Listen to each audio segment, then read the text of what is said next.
রাজধানীর বিভিন্ন এলাকায় পানি সংকটকে পুঁজি করে বছরের পর বছর ধরে গড়ে উঠেছে অবৈধ সংযোগের শক্তিশালী সিন্ডিকেট।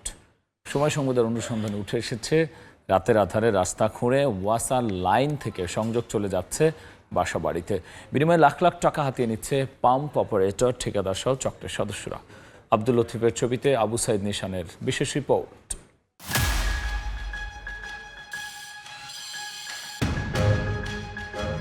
লাইন দিতেছে আবার কাটতেছে।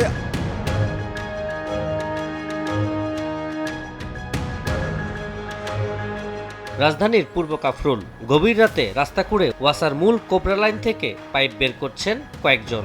এরপর সেই পাইপ সুয়ারেজ লাইনের ভেতর দিয়ে পৌঁছে দেওয়া হয় গ্রাহকের বাসায়। আমরা এখানে দেখতে পাচ্ছি যে মাটির নিচ দিয়ে এই পাইপগুলো নিয়ে এবং এই যে এবার সোজা গিয়ে এই যে বাসাবাড়িগুলো আছে এইখানটায় দেখা যাচ্ছে যে এই অবৈধ সংযোগগুলো দেওয়া হচ্ছে এবং এই অবৈধ সংযোগগুলোর ক্ষেত্রে এখনও পর্যন্ত ওয়াসা কিন্তু কোনো ব্যবস্থা নেয়নি।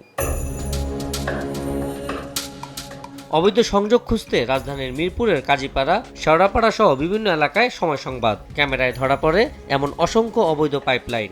স্থানীয়দের দাবি লাখ লাখ টাকা হাতিয়ে প্রায় 2000-এরও বেশি অবৈধ সংযোগ দেয়া হয়েছে এসব এলাকায়। আর এসব সংযোগের কারণে বৈধ গ্রাহকদের বাসায় দিনের পর দিন মিলছে না পর্যাপ্ত পানি। মাটির নিচ দিয়ে এভাবে এই পানি সংযোগগুলো কিন্তু যাচ্ছে এবং ওই জায়গাটায় কিন্তু ঢালাই করে দেওয়া হয়েছে।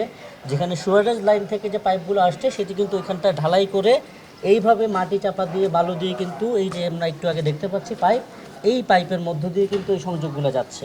অবৈধ লাইন দিতে এসব লাইনে পানি আছে, আমাদের সব লাইনে কোনো 17-18 দিন পানি নেই। লাইন দিতেছে আবার কাটতেছে আবার এই পর্যায়ে চলতেছে। প্রত্যেকটা বাড়িতে দেখেন আপনি লাইন আছে, ওয়াটার লাইন আছে, এরকম ধরনের পাইপ দেওয়া আছে। অভিযোগের সত্যতা যাচাইয়ে গ্রাহক সেজে যোগাযোগ করা হয় ওয়াসার শেওড়াপাড়া 4 পাম্পের অপারেটর শাওনের সঙ্গে। গোপন কথোপকথনে তিনি সংযোগের ব্যবস্থা করে দেওয়ার আশ্বাস দেন। লাইনের ব্যাপারে তাহলে একটু হেল্প করেন আপনি। কিন্তু ক্যামেরা নিয়ে তার কর্মস্থলে গেলে পাল্টে যায় দৃশ্য। সব অভিযোগ অস্বীকার করেন শাওন। তবে এলাকায় দীর্ঘদিন ধরে অবৈধ সংযোগ বাণিজ্য চলছে সেটি স্বীকারও করেন তিনি। আমার ফাঁসানোর জন্য আর কি করছে, আমি যে মানে ওদের সামনে যে রিপোর্টটা দেই মানে এলাকার লোকের বলে দেখলে লাইন নেই লাভ নাই। আজকাল লাইন নেই, 2 দিন পরে আবার সমস্যা, ম্যানহোলের ভিতর লাইন নেয়, ওই পরে কয়েকদিন পরে ওই এলাকার লোক পচামানি ভাই। আমি এই জায়গায় 2 জন লোককে চিনি, সেটা হলো লেখক আর শান্ত। তবে সময় সংবাদের হাতে এসেছে শাওনের সম্পৃক্ততার একাধিক অডিও, ভিডিও ও অন্যান্য দালিলিক তথ্য, যা তার বক্তব্যের সঙ্গে মিল নেই।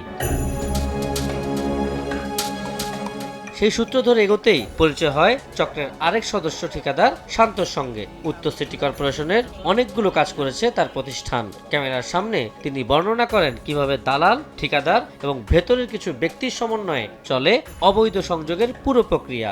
ব্যায়ামঘরে সবগুলো না, আমি ওইখানে 6টা-7টা কানেকশনের কাজ করছি। যেই কানেকশনটা থেকে কানেকশন উঠায় দেওয়া হচ্ছে, এটার কোনো বৈধতা নাই। এটা ওয়াসা নিজ দায়িত্বে টাকা খেয়ে, ঠিক আছে, আমাদের থেকে সিস্টেম ওয়াইজ টাকা নিয়ে তারপর ওইখান থেকে কানেকশনগুলো করে দেয়।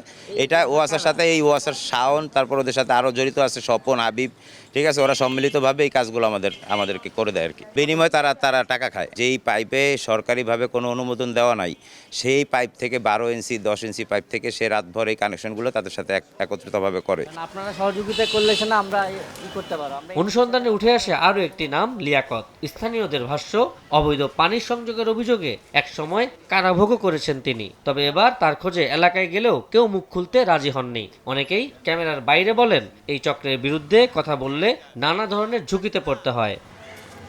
নিজ এলাকার অবৈধ সংযোগের বিষয়ে সংসদে অভিযোগ তুলেন সংসদ সদস্য ও বিরোধী দলীয় নেতা জামায়াতের আমির ডক্টর শফিকুর রহমান। কিছু অসাধু ব্যক্তি রাজনৈতিক যুগ সাজসে রাতের বেলা এরা পানির পাইপ কেটে বিভিন্ন জায়গায় তাদের পাওনাটা আদায় করে, অবৈধ পাওনা আদায় করে সেখানে পানির অবৈধ সংযোগও দিচ্ছে। এসব অভিযোগ নিয়ে ঢাকা ওয়াসার ব্যবস্থাপনা পরিচালকের মুখোমুখি হয় সময় সংবাদ। বলেন, অভিযোগ প্রমাণিত হলে জড়িতদের বিরুদ্ধে অভিযান চালিয়ে কঠোর ব্যবস্থা নেওয়া হবে। অসংখ্য জায়গায় আমাদের রাতের বেলা অত্যন্ত সংগোপনে ওয়াসার পাইপ লিক করা হচ্ছে। যাদের চিহ্নিত করতে সমর্থ হব, সে যদি ওয়াসার কর্মকর্তা বা কর্মচারী হয়, উনি কিছুক্ষণ পরে আর চাকরিতে থাকতে পারবেন না। এই ক্ষেত্রে কোনো আপোষ নেই। আর বাইরের যদি লোক হয়, তখন আইনগত স্থানীয় পুলিশের সহায়তায় আইনগতভাবে কী করা হয় সে ব্যবস্থা আমরা নেব। তবে এলাকাবাসীর প্রশ্ন, বছরের পর বছর ধরে যদি প্রকাশ্যেই চলে এই অবৈধ বাণিজ্য, তাহলে সংশ্লিষ্টদের চোখ এড়িয়ে গেল কিভাবে? আর যদি জানাই থাকে তবে এতদিন ব্যবস্থা নেওয়া হয়নি কেন? সংকটের গল্প পরিণত হলো অপরাধের গল্পে, যেখানে জড়িত ঠিকাদার, রাজনৈতিক ব্যক্তিবর্গ সহ স্বয়ং ওয়াসার কর্মীরাও। বহু বছর ধরে চলছে এই পানি বাণিজ্য, ভোগান্তিতে হাজার হাজার পরিবার, কিন্তু এখনো হয়নি স্থায়ী সমাধান।